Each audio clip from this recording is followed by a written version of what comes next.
Olá, Deus abençoe sua vida. Vamos para mais uma aula. Está quase acabando o primeiro ano. Eu quero falar com você, e essa aula hoje ela é muito importante, porque eu quero falar com você sobre o risco da superficialidade espiritual. Efésios capítulo 4, verso 14, Paulo diz assim: o propósito é que não sejamos mais como crianças, levados de um lado para outro pelas ondas, nem jogados para cá e para lá por todos os ventos de doutrina e pela astúcia e esperteza de homens que induzem ao erro.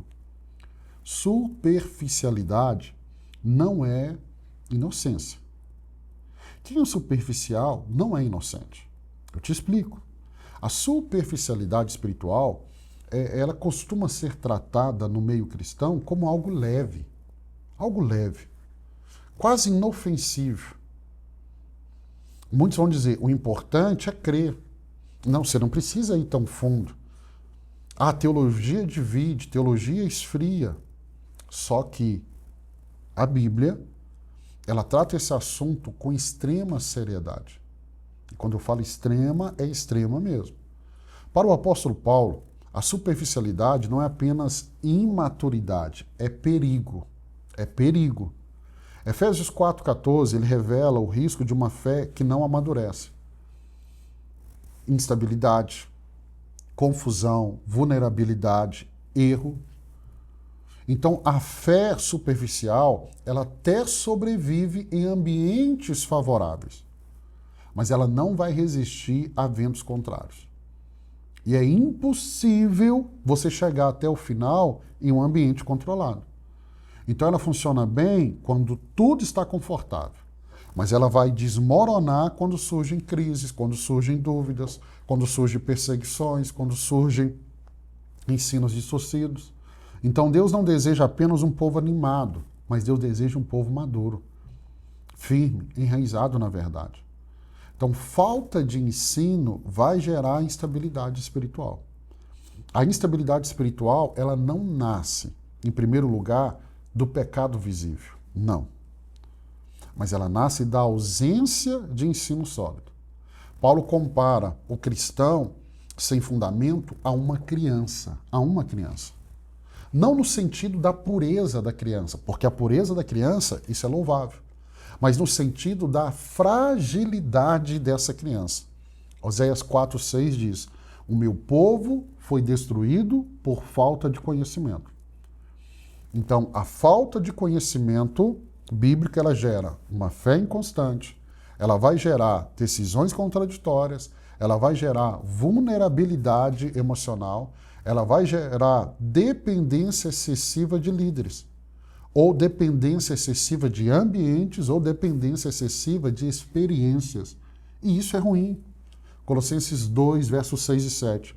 Portanto, assim como vocês receberam Cristo Jesus, o Senhor, continuem a viver nele, enraizados e edificados na fé, como foram ensinados. Note o que Paulo está ensinando aqui. Ele está dizendo aqui, olha, estabilidade está ligada a como fomos ensinados. Vou repetir, Colossenses 2, versos 6 e 7. Portanto, assim como vocês receberam Cristo Jesus, o Senhor, continue a viver nele, enraizados e edificados na fé como foram ensinados. Então, onde o ensino é raso, a fé se torna frágil.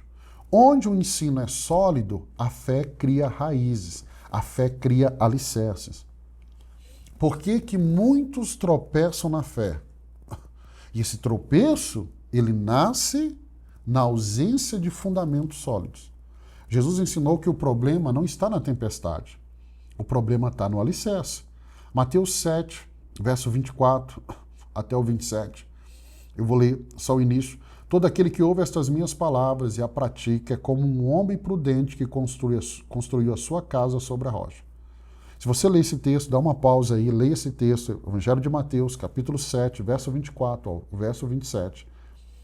Paulo vai falar da casa na rocha quanto a casa na areia.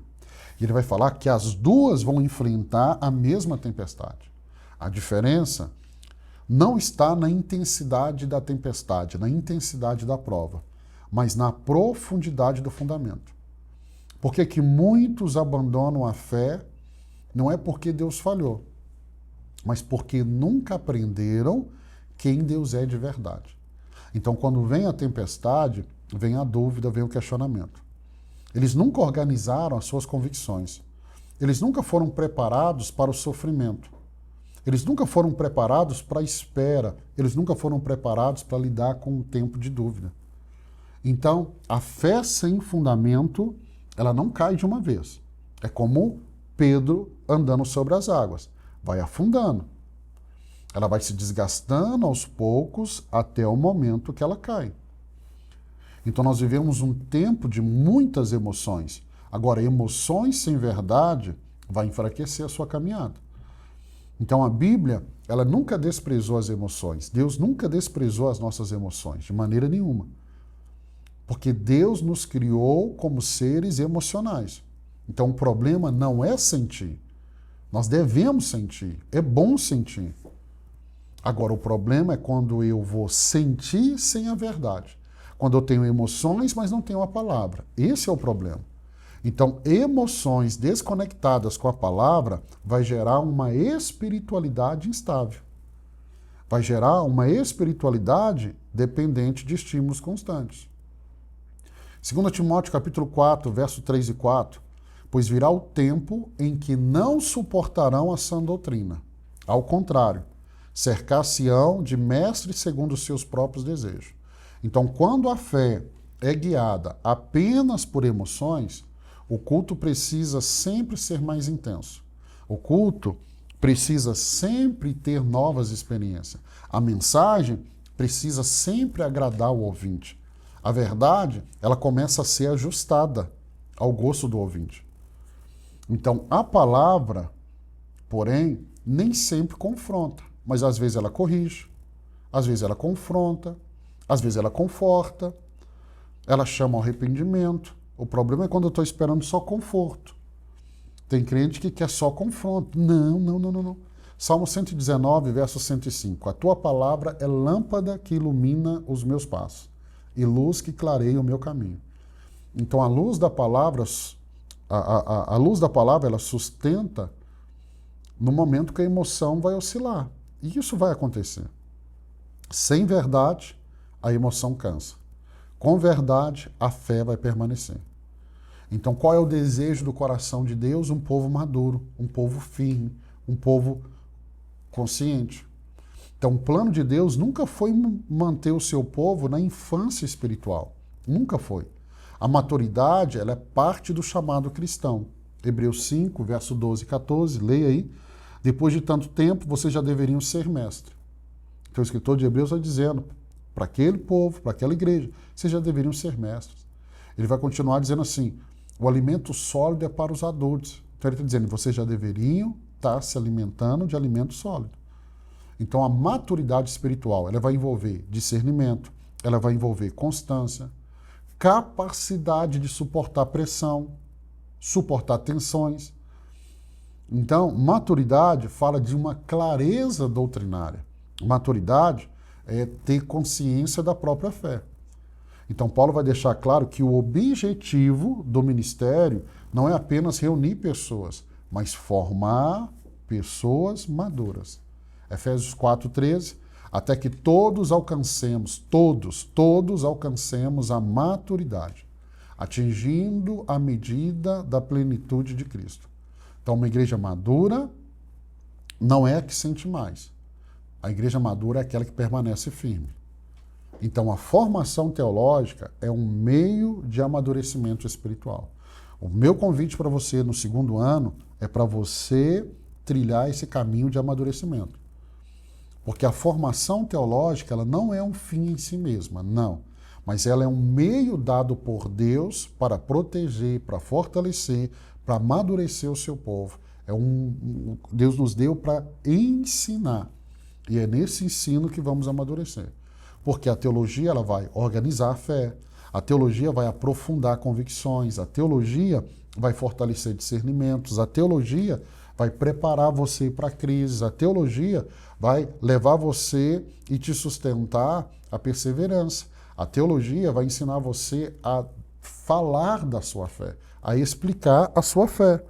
John Stott ele vai dizer assim, a maior necessidade da igreja não é mais entusiasmo, mas mais profundidade bíblica. Então, escute isso. A formação teológica não rouba a espiritualidade. A formação teológica impede que a espiritualidade se torne superficial. Então, quando a gente fala de profundidade, eu não estou falando de excesso, eu estou falando de proteção. Essa aula é um alerta com amor. Com amor. Superficialidade espiritual não é sinal de liberdade, mas de vulnerabilidade. Então, Deus não deseja um povo levado por ventos, mas firmado na verdade. Ele não deseja uma fé frágil, mas uma fé que permanece. Então, a formação teológica, o segundo ano da formação teológica do seminário Imagine, é uma resposta ao amor de Deus que está nos chamando à maturidade. Estudar não esfria a fé. Estudar é proteger essa fé que está no seu coração. Aprofundar-se não é um exagero, não é. É obediência ao chamado de crescer. Por isso que diante de você, você tem essa oportunidade. Qual a oportunidade? De se aprofundar.